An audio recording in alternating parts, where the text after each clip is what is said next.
The February ice storm hit Dallas, Texas, with a vengeance I never saw coming, and neither did the HOA president standing at my door 3 days later demanding to know why smoke was rising from my backyard patio. My name is Ingram, and I had been living in the Meadowbrook Estates subdivision for exactly 18 months when everything went sideways.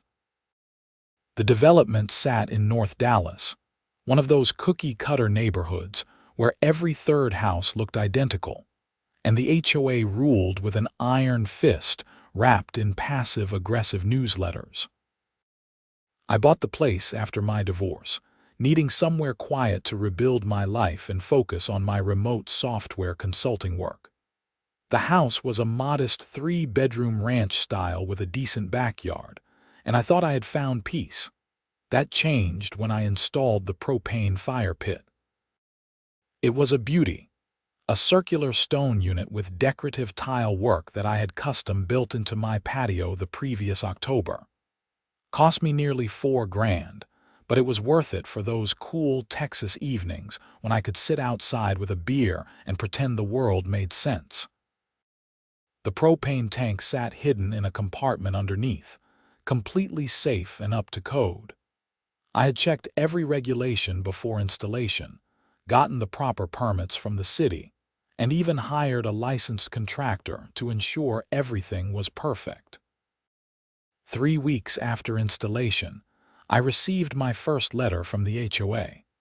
The envelope was crisp white with the Meadowbrook Estates logo embossed in the corner. Inside, typed on official letterhead, was a notice informing me that decorative fire features were not permitted under the community guidelines without prior written approval from the Architectural Review Committee. The letter was signed by Patricia Pemberton, HOA president, and included a demand that I submit detailed plans for review or remove the fire pit within 30 days. I read that letter 3 times, my blood pressure rising with each pass. The HOA guidelines I had received at closing were 73 pages long, and I had actually read through them before buying. Nowhere in those pages was there any mention of fire pits, decorative features, or outdoor heating elements requiring special approval. I had checked specifically because I knew HOAs could be difficult about modifications. That first phone call to Patricia went about as well as a root canal. Mr. Ingram, the guidelines clearly state that any exterior modifications require committee approval, she said, her voice carrying that special blend of condescension and false politeness that only HOA board members seem to master. I read the guidelines cover to cover, I replied, keeping my tone measured. There is nothing about fire pits. Exterior modifications, she repeated slowly, as if talking to a child. Your fire pit is an exterior modification. It falls under the general category. By that logic, a doormat is an exterior modification. So is a garden hose. The guidelines need to be specific. The board interprets the guidelines, Mr. Ingram. We have determined that your fire pit requires approval, and you failed to seek that approval. Now you need to submit plans for retroactive review. I took a deep breath, staring out at my beautiful fire pit through the kitchen window. Fine. What do I need to submit? She rattled off a list that included photographs from 8 different angles, a site plan drawn to scale, copies of all permits, contractor information, materials specifications, and a $500 review fee. The committee met once a month, and the next meeting was 3 weeks away. I submitted everything 2 days later, including a check for $500 that made me physically ill to write. The city permits alone should have been sufficient proof that the installation was legal and safe, but I played along with their bureaucratic game. The rejection letter arrived 4 weeks after that. According to the Architectural Review Committee, the fire pit did not meet community aesthetic standards. The stonework was too rustic for the neighborhood character.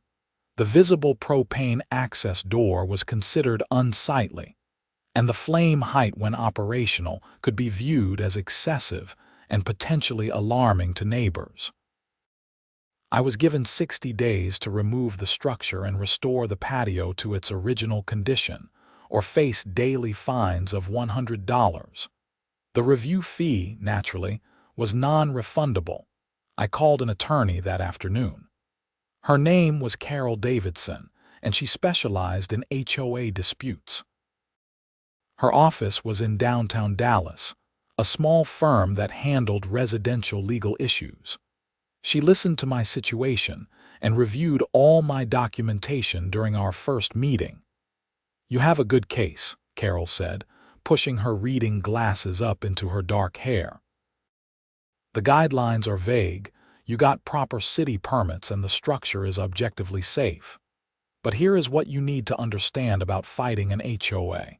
It is expensive, time-consuming, and even when you win, you still have to live next to these people. So what do you recommend? Write a formal appeal. I will help you draft it. Request a hearing before the full board. Document everything. If they still deny you, we can talk about litigation, but that is a last resort. Legal fees could run you $10,000 to $15,000, and the case could take a year or more." I left her office feeling defeated. The fire pit had cost $4,000 to install. I was not going to spend triple that amount to keep it. But I also was not going to let Patricia Pemberton and her committee of busybodies bully me into ripping out a legal structure from my own property. Carol helped me draft an appeal that was professional, detailed, and airtight. We cited specific case law, referenced Texas property code, and pointed out the inconsistencies in the HOA's application of their own rules. I submitted it with another $250 appeal hearing fee. The hearing was scheduled for early January, nearly 3 months away. During those months, Patricia made her presence known. She drove past my house at least twice a day in her white Mercedes SUV, slowing down to stare at my backyard. I caught her taking photos from the sidewalk on 3 separate occasions. When I used the fire pit on cool November evenings, I would see her curtains move in the house across the street and 2 doors down. My next-door neighbor, a retired teacher named George who had lived in Meadowbrook for 12 years, stopped by one evening while I was grilling. "Ian, can I give you some advice?" he asked, leaning against my fence. "Sure, George. Patricia has been president for 7 years. 7 years.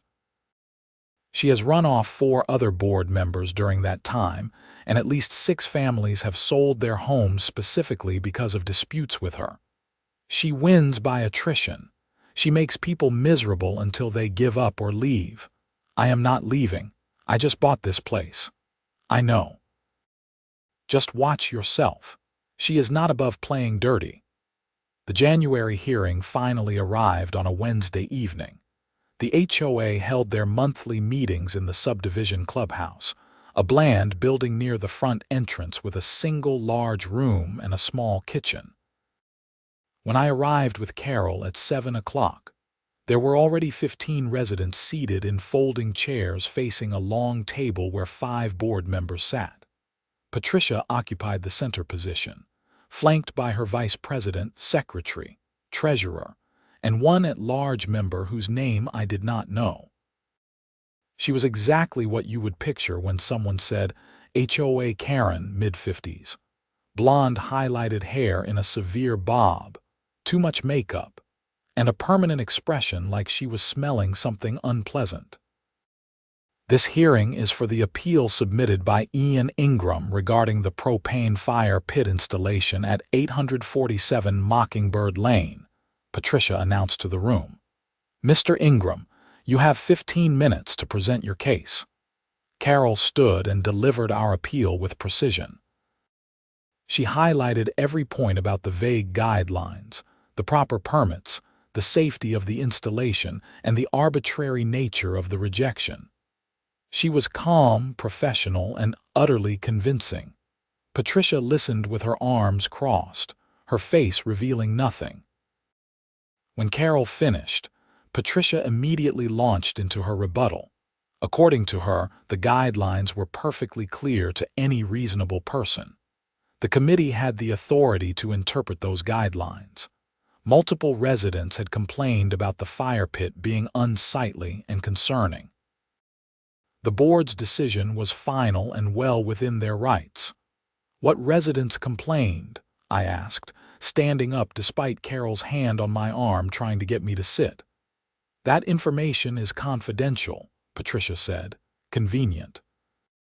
"I would like to know who is complaining about something they can barely see from the street." "Mr. Ingram, your tone is not appropriate for this hearing." "My tone? You people rejected a legal installation based on made-up aesthetic standards and phantom complaints. This is my property. I followed every actual law. Your personal preference does not override my property rights." The room got very quiet. Several residents shifted in their seats. Patricia's face turned an interesting shade of red. "The board will deliberate and provide a written decision within 10 business days," she said coldly. "This hearing is adjourned." I left knowing I had lost. Carol confirmed it in the parking lot. "You were not wrong," she said, "but you also just made an enemy. Be prepared for them to deny the appeal." The denial letter arrived 8 days later. The board had voted 4-1 to uphold the committee's rejection. I had 30 days to remove the fire pit or face daily fines starting February 1st. I was done playing games. I called Carol and told her to file a lawsuit. If they wanted a fight, they were going to get one. She started drafting the complaint that same week, and we were preparing to file when the ice storm hit. February in Texas is usually mild, with temperatures in the 50s and 60s. That year, a polar vortex split and sent Arctic air plunging south. When I went to bed on February 10th, the temperature was 45 degrees. When I woke up at 6 the next morning, it was 12 degrees and falling. By noon, it was 8 degrees. By evening, it was 3. The freezing rain started around 2 in the afternoon. I watched from my home office window as the entire world turned to ice. Trees bent under the weight. Power lines sagged. Cars on the street became sculptures. The temperature kept dropping. At 8:30 that night, my power went out. The house went from comfortably warm to noticeably cold within an hour. I had a gas furnace, but it required electricity to run the blower and controls. I grabbed every blanket I owned, dressed in layers, and tried to stay warm. My phone showed the power company estimated restoration time of 4 to 6 hours. Those hours came and went. The temperature inside the house dropped to 58 degrees by midnight, then 55, then 52. I have never been so cold inside a building in my life. My breath formed clouds. The tile floors felt like ice. I huddled under 4 blankets on the couch, shivering, checking my phone obsessively. The power company updated their estimate, 12 to 18 hours. At 3 in the morning, with the indoor temperature at 48 degrees and still falling, I made a decision. I grabbed my keys, put on my winter coat, and went out the back door into the Arctic hellscape of my yard. The ice was everywhere, coating every surface in a crystalline shell. I nearly fell twice just crossing the patio. The fire pit sat there, a circular beacon of potential survival. I opened the propane access door, checked the connections by flashlight, and turned the valve. The electronic ignition was battery-powered. I pressed the button and heard the click, click, click, then whoosh as the flames burst to life. Heat radiated out in a glorious wave.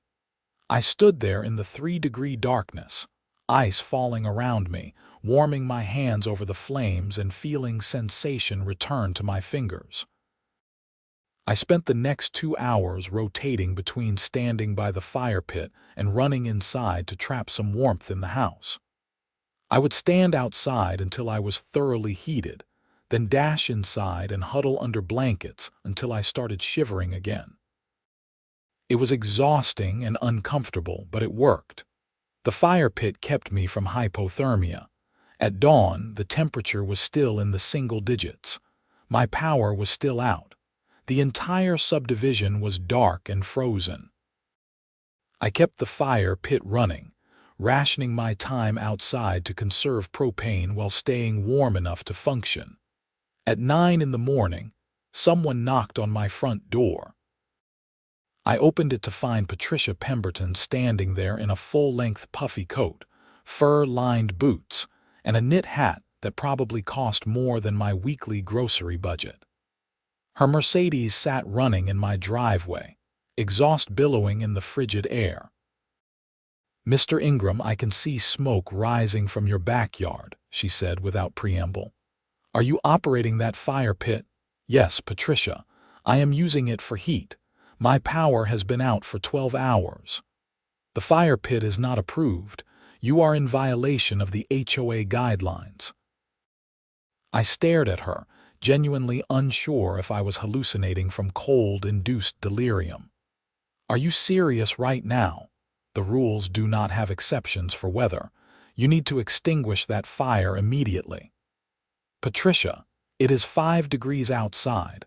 My house is barely above 40 degrees inside. This fire pit is the only thing keeping me from freezing. You are being dramatic. The power will be restored soon. Until then, you can use blankets. Get off my property." "Excuse me. You heard me. Get off my property before I call the police and report you for trespassing." Her eyes narrowed. "You are in violation of community guidelines. This will result in immediate fines, Mr. Ingram. $100 per day starting today. Send me the bill. Now leave." She turned and stalked back to her running Mercedes, heels clicking on the ice. I watched her drive away, then went back inside to warm up before my next rotation outside. The power stayed out for another 18 hours. The temperature slowly climbed back into the teens, then the 20s, but it was still dangerously cold. That fire pit saved me. I went through nearly a full tank of propane, but I stayed warm enough to avoid any medical issues. When the power finally flickered back on at 3 in the afternoon, I could have cried with relief. Heat began pumping through the vents. I cranked the thermostat up to 75 and stood in front of the register, letting the warm air wash over me. I turned off the fire pit, closed the propane valve, and went inside to thaw out completely. The fine notice arrived 3 days later. Patricia had documented my violation with time-stamped photographs showing smoke rising from my backyard on February 11th. She had charged me $100 for that day, and the letter stated that daily fines would continue to accumulate until the fire pit was removed. I forwarded everything to Carol immediately. "This is actually good for us," she said when she called me back. "They just demonstrated how unreasonable they are. You used the fire pit for emergency heating during a power outage in extreme weather. Any judge is going to see their response as absurd." "So we are still suing?" "Absolutely. I am adding the emergency heating incident to our complaint. This strengthens our case significantly." We filed the lawsuit in Dallas County District Court on February 20th. The complaint alleged that the HOA had overstepped their authority, violated my property rights, applied their guidelines inconsistently and arbitrarily, and acted in bad faith. We sought an injunction to stop the fines, a declaration that the fire pit installation was proper, and reimbursement of my legal fees. The HOA had 30 days to respond. During that time, they continued to fine me $100 per day. The fire pit remained in place, unused while my legal bills mounted. Patricia escalated her harassment. She sent violation notices about my grass height, even though it was February and the grass was dormant. She cited me for having my garbage cans visible from the street on a non-collection day, even though I had only rolled them to the curb 20 minutes before pickup. She claimed my front door wreath was not in keeping with community standards. George, my neighbor, received a violation notice the same week I filed the lawsuit. Suddenly, after 12 years of peaceful coexistence, his mailbox was not regulation height. This was Patricia's way of sending a message: fight her, and everyone around you suffers too. But George surprised me. He stopped by one evening in early March with a bottle of whiskey. "That woman is out of control," he said, settling into one of my patio chairs.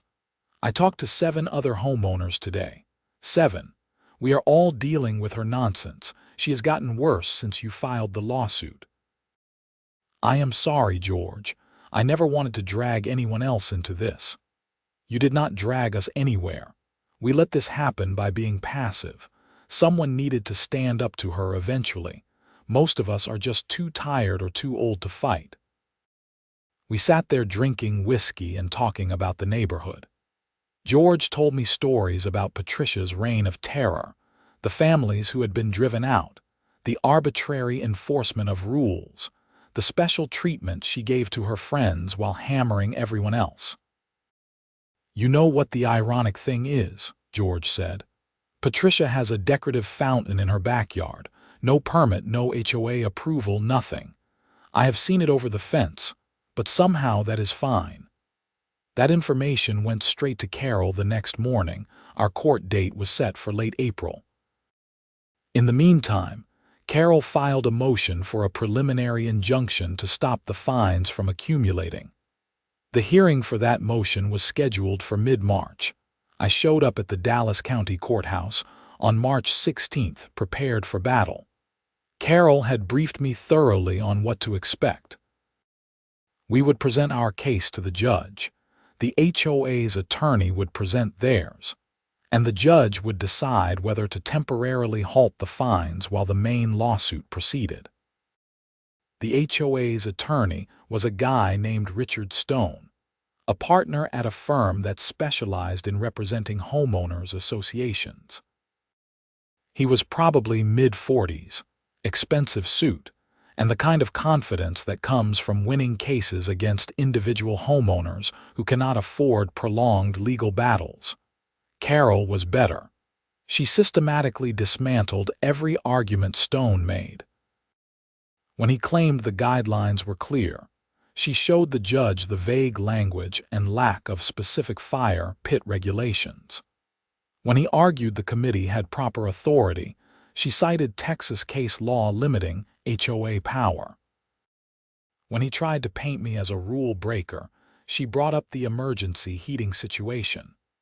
"Your Honor," Carol said, "during an unprecedented weather emergency, with temperatures in the single digits and no power, my client used a legal, permitted heating device to prevent hypothermia." The HOA responded by fining him $100 per day. "This is not reasonable governance. This is punitive harassment." Stone tried to recover. The timing of the emergency does not change the fact that the fire pit was not approved. Mr. Ingram had been in violation for months before the ice storm. The judge, a woman in her 60s named Martha Caldwell, looked unimpressed. "Counselor, are you seriously arguing that a homeowner should freeze in his house rather than use a safe heating device because of HOA aesthetic standards?" "We are arguing that rules exist for a reason, Your Honor." "I understand rules. I also understand common sense." Motion granted. The daily fines are suspended pending resolution of the underlying lawsuit. The fire pit may remain in place. Next case. We walked out of that courtroom and I felt like I had won the lottery. The relief was physical, a weight lifting off my shoulders. The fines were stopped. The fire pit was safe, at least temporarily. "Do not celebrate too much," Carol warned. "This is just round one. We still have the main case and they are not going to give up easily."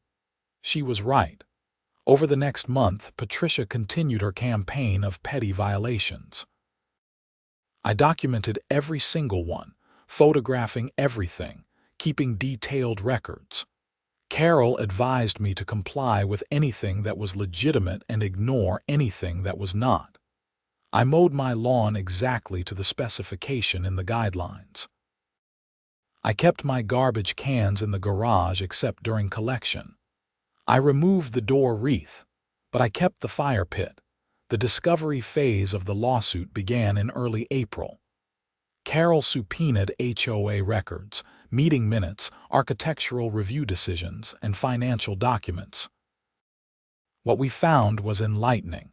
Over the past 7 years under Patricia's leadership, the HOA had approved 33 major exterior modifications for various homeowners. These included pools, pergolas, extensive landscaping, outdoor kitchens, and yes, one fountain. Not a single application had been rejected until mine. More interesting was who had received those approvals. Cross-referencing names, Carol discovered that 12 of the approved applications belonged to either board members, their relatives, or their close friends. Patricia's own property had received approval for 4 separate modifications, including that fountain George had mentioned. None of those approvals had required the detailed submission package that Patricia had demanded from me. None had paid the $500 review fee. Several had been approved in less than a week, while mine had taken a month just to get a rejection. "This is selective enforcement," Carol said, spreading the documents across her conference table. "This is exactly what we need." We amended our complaint to include discrimination and selective enforcement claims. Carol also added a counterclaim for abuse of process, arguing that Patricia was using the HOA's authority to pursue a personal vendetta. The HOA responded by trying to settle. Stone called Carol in late April offering to drop all fines, approve the fire pit retroactively, and reimburse half my legal fees if I would dismiss the lawsuit. "What do you think?" I asked Carol during a phone call to discuss the offer. "I think they are scared. They know the selective enforcement evidence is damaging, but I also think you could get more. If we go to trial and win, you could get full legal fees, possibly even damages. But trial is risky. You never know what a judge or jury might do. What does your gut say?" "My gut says we have them on the ropes, but you have to decide what you want. Do you want to win and move on with your life, or do you want to make them pay?" I thought about the past 6 months. The stress, the harassment, the petty violations, the way Patricia had made my life miserable for having the audacity to install a legal fire pit on my own property. I thought about George and the other neighbors who had been bullied by her for years. "Counter-offer," I said. Full legal fees, approval of the fire pit, written apology, and Patricia steps down as HOA president. Carol was quiet for a moment. "That last one is a big ask. They will never agree to that." "Then we go to trial." She countered with my terms. Stone rejected them within a day. We prepared for trial. The trial was scheduled for June 3rd, nearly 4 months after we filed the lawsuit. During those months, something unexpected happened. Other homeowners started coming forward. George was the first. He filed a formal complaint with the HOA about Patricia's violations of meeting procedures and her failure to disclose her own unpermitted modifications. 2 other neighbors joined him, then 5 more. By the end of May, there was a full-blown homeowner revolt brewing in Meadowbrook Estates. A petition started circulating to recall Patricia from the board. It needed signatures from 20% of homeowners to trigger a special election. Within 3 weeks, they had 35%. Patricia fought back by calling an emergency board meeting to vote on new rules that would make recalls more difficult. But she made a critical mistake. Under the HOA bylaws, emergency meetings required 72 hours notice to all homeowners. She only provided 48 hours. 3 homeowners, including George, showed up and objected. The meeting was held anyway. The new rules were voted through by Patricia and her loyalists on the board. That meeting became Exhibit 37 in my lawsuit. Carol was practically gleeful when she added the evidence. They just handed us proof of procedural violations and bad faith governance. This keeps getting better. The week before trial, Stone called with another settlement offer. This one was more generous.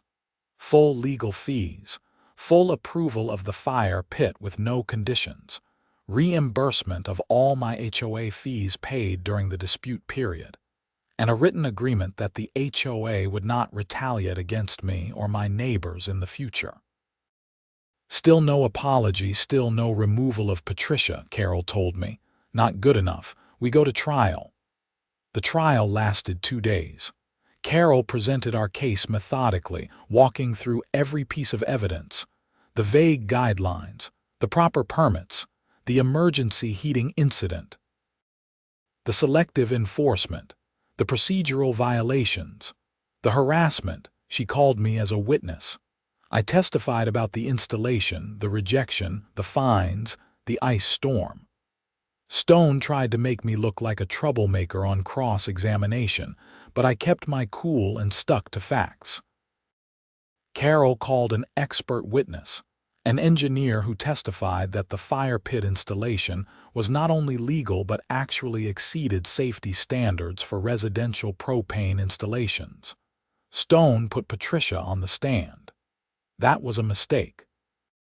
Carol cross-examined her for 90 minutes, methodically exposing every inconsistency, every double standard, every procedural violation. Patricia grew defensive, then angry, then flustered. At one point, she actually raised her voice at Carol, snapping that she had been protecting property values while I was being selfish and difficult. Protecting property values, Carol repeated slowly. Is that why you approved your own fountain without permits or fees, to protect property values? That is different. How is it different, Miss Pemberton? It just is. The judge had heard enough. After closing arguments on the second day, she took a 1-hour recess and came back with her ruling. I find in favor of the plaintiff on all counts, Judge Caldwell said. The HOA's denial of the fire pit installation was arbitrary and capricious. The application of guidelines was inconsistent and discriminatory. The fines imposed during a weather emergency were unreasonable and potentially dangerous. The procedural violations in HOA governance demonstrate a pattern of bad faith. She ordered the HOA to approve my fire pit installation immediately and permanently. She ordered them to cease all fines and penalties. She awarded me full legal fees, which had reached nearly $18,000. And she issued an injunction prohibiting the HOA from retaliating against me or any homeowner who had supported my case. Furthermore, Judge Caldwell continued, I am ordering an independent audit of all HOA decisions made in the past 5 years. The court takes seriously allegations of selective enforcement and governance violations. If criminal misconduct is discovered, appropriate authorities will be notified. We left the courthouse victorious. I shook Carol's hand, thanked her profusely, and drove home feeling lighter than I had in months. The audit began 3 weeks later. A forensic accountant and a governance specialist spent 2 months reviewing every HOA record they could access. What they found was worse than anyone expected. Patricia had been embezzling HOA funds. Not huge amounts at any one time, but consistent small diversions over several years. falsified invoices for landscaping work that was never done, padded contractor bills with kickbacks, personal purchases on the HOA credit card disguised as supplies. In total, she had stolen nearly $47,000. The auditors turned their findings over to the Dallas County District Attorney's Office in September. Patricia was arrested at her home on October 2nd and charged with theft by a public servant, a third-degree felony in Texas. Her bail was set at $50,000. The Homeowners Association held an emergency special meeting to remove her from the board and elect interim leadership. George was voted in as temporary president. One of his first acts was to issue a formal written apology to me on behalf of the HOA. Patricia's trial was scheduled for January of the following year. In the meantime, the HOA filed a civil lawsuit against her to recover the stolen funds. Her husband filed for divorce in November. Her Mercedes disappeared from the neighborhood, replaced with a 10-year-old Honda. I watched her fall from power with mixed feelings. I had wanted accountability, but seeing someone's entire life implode was sobering. Still, she had brought it on herself through years of bullying, theft, and abuse of authority. The recall election happened in October. George ran for president unopposed and won easily. Two other board members who had supported Patricia resigned under pressure. New members were elected who actually wanted to serve the community rather than rule it. One of George's first initiatives as president was to completely rewrite the HOA guidelines. The new version was 30 pages instead of 73, written in clear language, with specific examples and objective standards. A committee of 5 homeowners reviewed the draft and provided input. The final version was approved by a vote of the general membership. Under the new guidelines, fire pits were explicitly allowed as long as they met basic safety standards and local permits. I used my fire pit regularly that fall and winter. It became something of a neighborhood gathering spot. George would come over with beer. Other neighbors would stop by. We would sit around the flames on cool evenings, talking and laughing and enjoying the warmth. The irony was not lost on me. The fire pit that had caused so much trouble had become a symbol of community and normalcy. Patricia pleaded guilty to theft charges in February. She received 5 years of probation, was ordered to pay full restitution plus fines, and had to perform 300 hours of community service. The judge made it clear that if she violated probation in any way, she would serve jail time. The HOA's civil suit was settled. Patricia's divorce settlement included provisions to repay the stolen funds.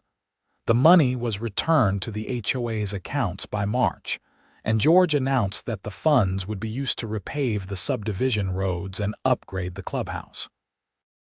Life in Meadowbrook Estates slowly returned to normal.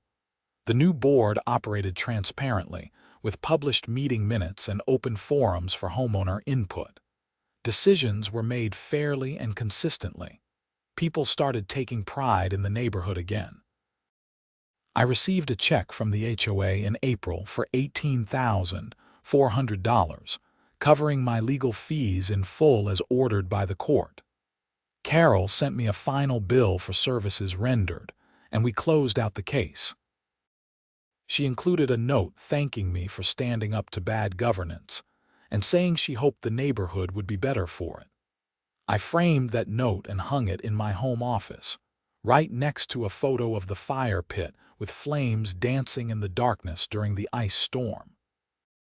George stopped by one evening in late April, nearly 15 months after the whole ordeal began. We sat around the fire pit with beers, watching the sun set and enjoying the perfect Texas spring weather. "You know, you could run for the board," George said. "We have an opening for the at-large position. Election is next month." "I appreciate that, but I think I have had enough HOA drama for one lifetime." Fair enough. But you did a good thing here, Ian. Most people would have just removed the fire pit and moved on. You fought back, and it exposed corruption that had been going on for years. That takes guts. I was just stubborn and angry. Sometimes that is what it takes. Sometimes one person standing up makes all the difference. We sat in comfortable silence for a while, watching the flames flicker and dance. The propane hissed softly. The evening air was perfect, warm but not hot, with a light breeze carrying the scent of jasmine from someone's garden. "Can I ask you something?" George said eventually. "Sure."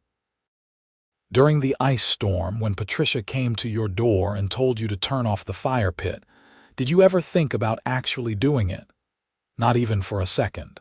I was freezing, George. I had no power, no heat, and temperatures in the single digits. She could have threatened me with anything, and I would have kept that fire going." "Good. Because that moment right there, that was when I knew you were going to win." Patricia had spent 7 years making people afraid of her. She ruled through intimidation and threats, but you were not afraid. She had no power over someone who refused to be intimidated. He raised his beer bottle. "To standing your ground." I clinked my bottle against his. "To standing your ground." The following month, I received a package in the mail from an address I did not recognize. Inside was a handwritten letter on plain paper. "Mr. Ingram, you do not know me, but I used to live in Meadowbrook Estates.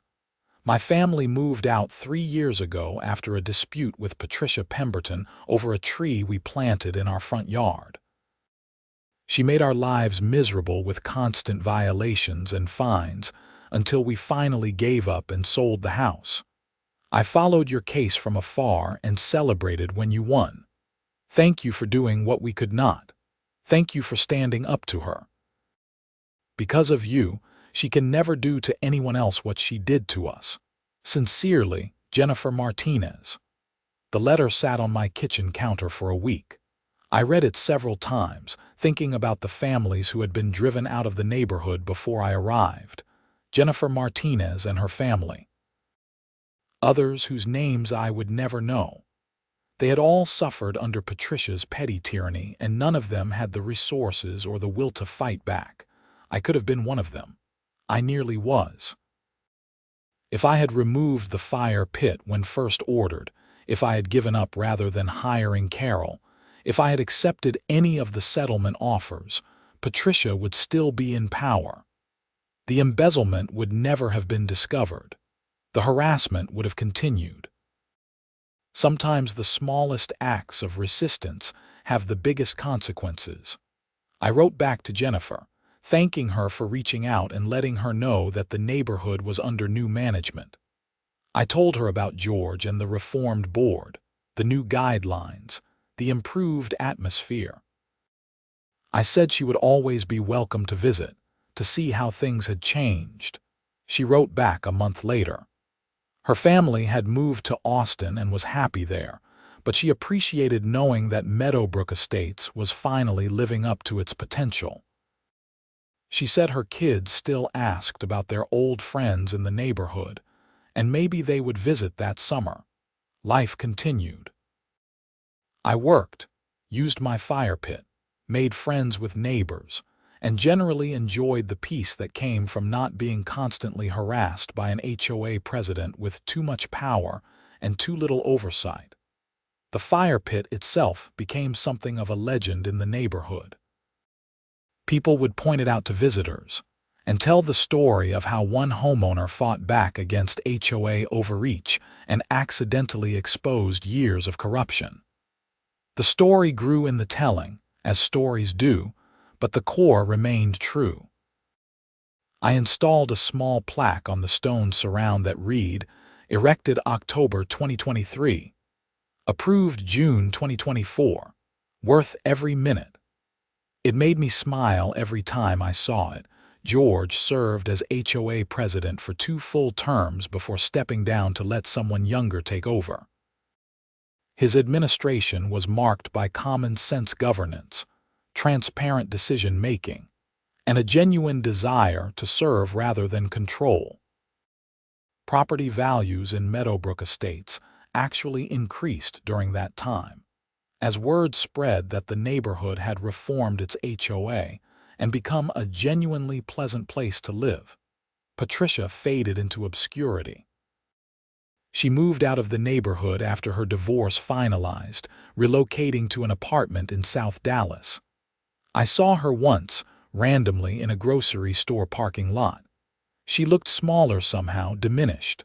Our eyes met for a brief moment. She looked away first. I did not feel triumphant seeing her like that. I felt sad. She had ruined her own life through greed and the need to control others. Everything she had lost, she had brought on herself through her own actions. There was no satisfaction in that, just a melancholy recognition that people make choices and face consequences. The propane fire pit continued to function perfectly. I had it serviced annually, kept the propane tank filled, and used it regularly during the cooler months. It never failed me. That piece of equipment had literally kept me from freezing during the ice storm, had been the catalyst for exposing corruption, and had become a gathering point for community building. $4,000 well spent. Carol called me one afternoon about 18 months after the trial concluded. She was representing another homeowner in a different subdivision, similar situation, HOA overreach on a pool installation. She wanted to use my case as precedent and asked if I would be willing to provide testimony if needed. Of course, I said. Anything to help. You started something, you know, she said. After your case made the news, I have gotten at least a dozen calls from homeowners fighting their HOAs. People are standing up more. They are not just accepting arbitrary decisions. Your case showed them it is possible to win. I just wanted to keep my fire pit. And you did. But you also changed how HOAs operate in this area. Judges are scrutinizing their decisions more carefully now. Other associations are reforming their guidelines and procedures to avoid lawsuits. You created real change. After we hung up, I sat in my home office thinking about her words. I had never set out to change anything. I had just wanted to live my life, install a fire pit, and be left alone. But sometimes that is how change happens. One person saying no, refusing to back down, standing firm even when it would be easier to give in. The second winter after the ice storm was mild. No polar vortexes, no power outages, no emergency heating situations. But I used the fire pit anyway, because it was pleasant and relaxing and mine. On clear nights, I would sit outside wrapped in a blanket, beer in hand, watching the flames dance and thinking about everything that had happened. George joined me for many of those evenings. We had become genuine friends through the whole ordeal. He told me stories about his teaching career, his retirement, his late wife who had passed 5 years earlier. I told him about my divorce, my software consulting work, my plans for eventually remodeling the kitchen. You ever think about dating again? He asked one evening. Sometimes. I am not quite ready yet. The divorce was messy. Take your time, but do not wait forever. Life is short and being alone gets old. Says the man who spent 7 years being intimidated by Patricia Pemberton before finally standing up. He laughed. Fair point, we all have our timing. Spring arrived, then summer. The Texas heat made the fire pit unusable for several months, but that was fine. I knew it would be there when I needed it. Reliable, functional, and now completely legal without any question or qualification. In August, the HOA held their annual general meeting.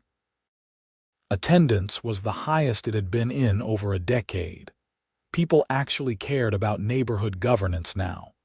They asked questions, offered suggestions, volunteered for committees. The transformation from Patricia's reign to the current open atmosphere was remarkable. During the meeting, George recognized my contribution to improving the neighborhood. People applauded. Several came up afterward to shake my hand and thank me for fighting. It was awkward and gratifying in equal measure. "You are a folk hero now," George teased afterward. "The man who took down the evil HOA president." She took herself down. I just wanted to keep my fire pit. And there it is again.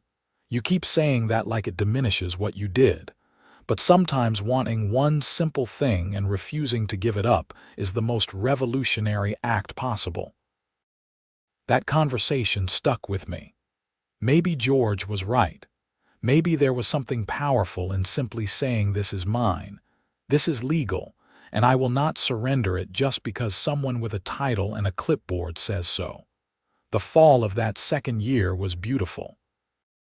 Perfect temperatures, clear skies, changing leaves on the few deciduous trees in the neighborhood. I used the fire pit almost every evening, sometimes alone, sometimes with neighbors who stopped by. One of those neighbors was a woman named Catherine Drake, who had moved into the subdivision 6 months earlier. She was a paralegal at a downtown law firm, divorced like me, with a dry sense of humor and an appreciation for the absurdity of HOA disputes. "So you are the famous fire pit guy," she said the first time she stopped by, accepting a beer and taking the chair across from mine. "That is me, the troublemaker who dared to install a permitted heating element." I heard the whole story from at least 3 different people. Each version was slightly different, but they all agreed you saved the neighborhood from a tyrant. I would not go that far. I would. I have lived in neighborhoods with bad HOAs before. They make life miserable. Having a functional, reasonable board makes all the difference. We talked for 2 hours that evening.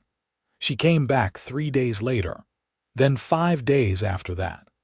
By October, she was stopping by most evenings, and I was looking forward to her visits more than I wanted to admit. George noticed, naturally. Nothing escaped his attention. "You going to ask her out properly?" he said one afternoon while helping me trim some bushes in my front yard. "We hang out all the time."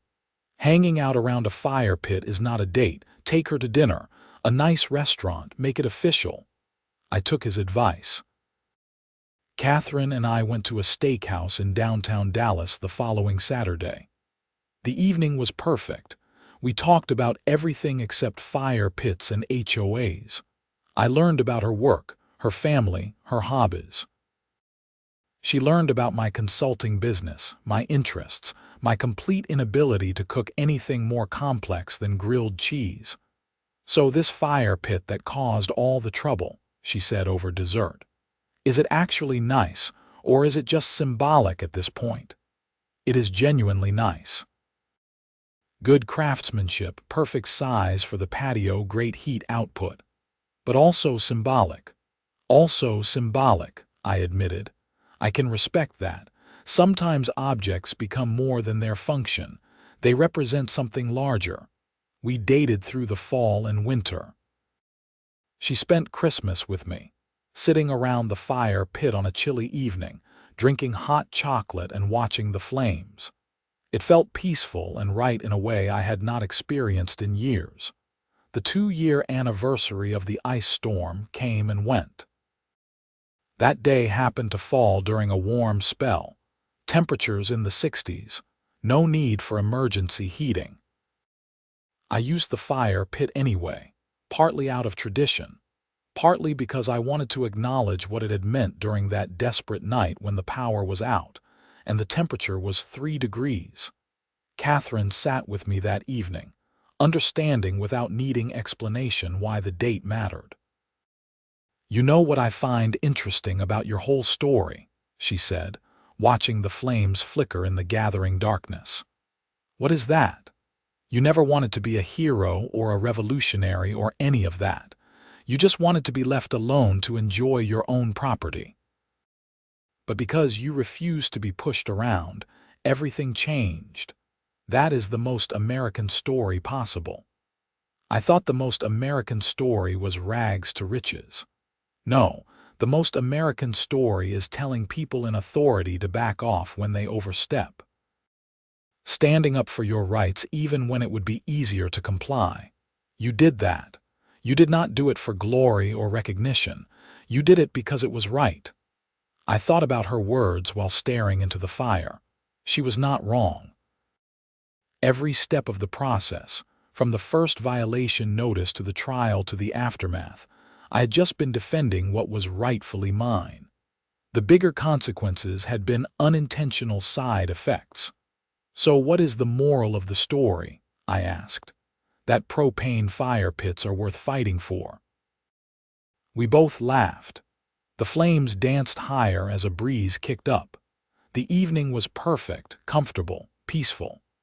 Everything the fire pit had come to represent. George retired from the HOA board in the spring, having served his purpose and restored functional governance. The new president was a younger guy named Marcus who worked in finance and brought that analytical mindset to neighborhood management. He was fair, transparent, and efficient. Meadowbrook Estates continued to thrive under his leadership. I never ran for the board myself. I had no interest in HOA politics beyond ensuring they stayed out of my business. But I voted in every election, attended annual meetings, and paid attention to what was happening. The reforms George had implemented remained in place, and the nightmare of Patricia's reign faded into cautionary legend. Remember when Patricia ran this place? Became a common phrase in the neighborhood, usually followed by a story about some ridiculous violation or petty harassment. The stories served a purpose, reminding everyone what happens when HOA power goes unchecked. My fire pit remained the physical symbol of that lesson. 2 years became 3, then 4. The stone weathered beautifully, developing a patina that made it look like a permanent fixture rather than a recent addition. The propane components continued to function perfectly with regular maintenance. Catherine and I got engaged in the 5th year. We were sitting around the fire pit, naturally, on a cool March evening. I had planned something elaborate involving a fancy restaurant and roses, but the moment felt right, so I just asked. She said yes immediately, and we spent the rest of the evening making plans and drinking champagne by firelight. We got married that October in a small ceremony at the subdivision clubhouse. George officiated, having gotten ordained online specifically for the occasion. Half the neighborhood attended.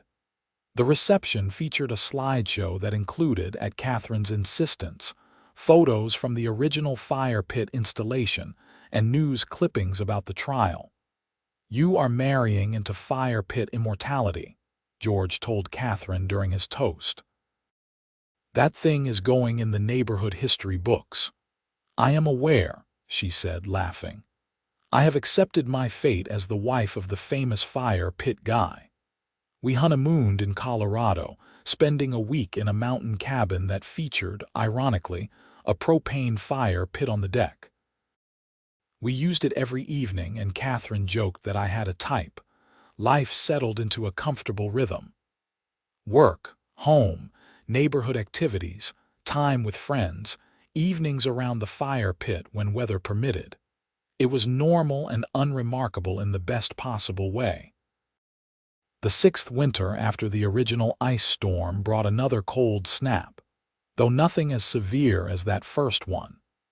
Temperatures dropped into the teens for a few days, and power stayed on throughout the event thanks to infrastructure improvements the state had made after the disaster. I used the fire pit those evenings anyway, standing in the cold, warming my hands over the flames, remembering what it had been like during the emergency. How the heat had felt like salvation. How Patricia had shown up demanding I extinguish it. How that moment had crystallized everything wrong with her leadership. "You are getting nostalgic about hypothermia," Catherine observed, watching me from the patio door. "Not nostalgic, just remembering. "Come inside. The heater works fine now." I did, but not before taking a photo of the fire pit burning in the darkness. Some moments deserve documentation.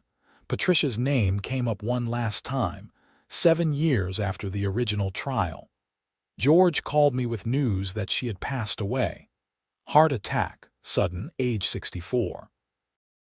The funeral was small and private. "Are you going?" George asked. "I do not think so. We were never friends. I do not want to be hypocritical." "Fair enough. I am going to pay respects. Whatever else she was a neighbor for many years." I appreciated George's compassion, even if I could not share it. Patricia had made choices that destroyed her own life and damaged many others. I felt no satisfaction in her death, but I also felt no obligation to mourn. The fire pit outlasted her. That felt appropriate somehow. Years continued passing. The neighborhood evolved, families moved in and out, children grew up, the subdivision matured. The fire pit remained, a constant presence, still functional, still used regularly, still symbolic of that moment when one homeowner said no to unreasonable authority. New residents would hear the story and come by to see the famous fire pit. I would show them, explain what happened, answer questions. Most were amazed that an HOA had fought so hard over something so reasonable. A few shared their own horror stories about HOA overreach in previous neighborhoods. The story became part of the neighborhood's identity. Meadowbrook Estates, where the residents fought back and won, where the board operated transparently and fairly, where people could install fire pits without fear of arbitrary rejection and harassment. I kept the plaque polished.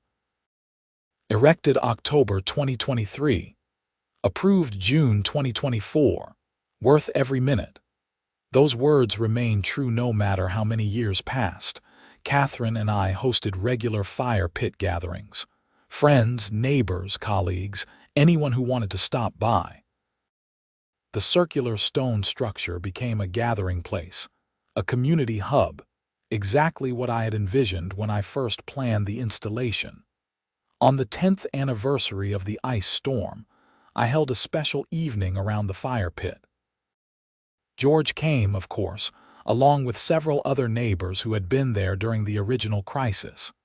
We shared stories, drank beer, and toasted survival and stubbornness. 10 years, George said, raising his bottle toward the flames. 10 years since you refused to freeze to death just because Patricia said so. When you put it that way, it sounds more dramatic than it felt at the time. It was dramatic. You just did not realize it because you were too cold and angry to think about the bigger picture. Maybe that was the real lesson. Sometimes you do not need to see the bigger picture. Sometimes you just need to stand your ground on the immediate issue in front of you and let the consequences unfold naturally. The fire pit burned on, flames dancing in the darkness, warmth radiating out in steady waves. It had survived ice storms and legal battles and HOA presidents and the simple passage of time. It would probably outlast me too, a permanent fixture on that patio, bearing its plaque and its history. I thought about writing down the whole story, creating a detailed record for future homeowners who might wonder about that plaque and why it mattered. But in the end, I decided against it. Stories that matter get passed down naturally. They do not need formal documentation. Besides, the fire pit spoke for itself. Anyone who used it on a cold evening, feeling the heat push back the chill, would understand why it was worth fighting for. The experience was its own explanation. Catherine leaned against me, watching the flames with the contentment that comes from being exactly where you want to be. The evening was cool but not cold, perfect fire pit weather, the kind of night that made me grateful for every decision that had led to this moment. No regrets. She asked quietly, "About what? Fighting for this thing? all the stress and money and hassle. I watched the flames dance and thought about everything that had happened. The legal bills, the harassment, the trial, the exposure of corruption, the neighborhood transformation, the friendships formed, the lessons learned. Not even a little bit, I said.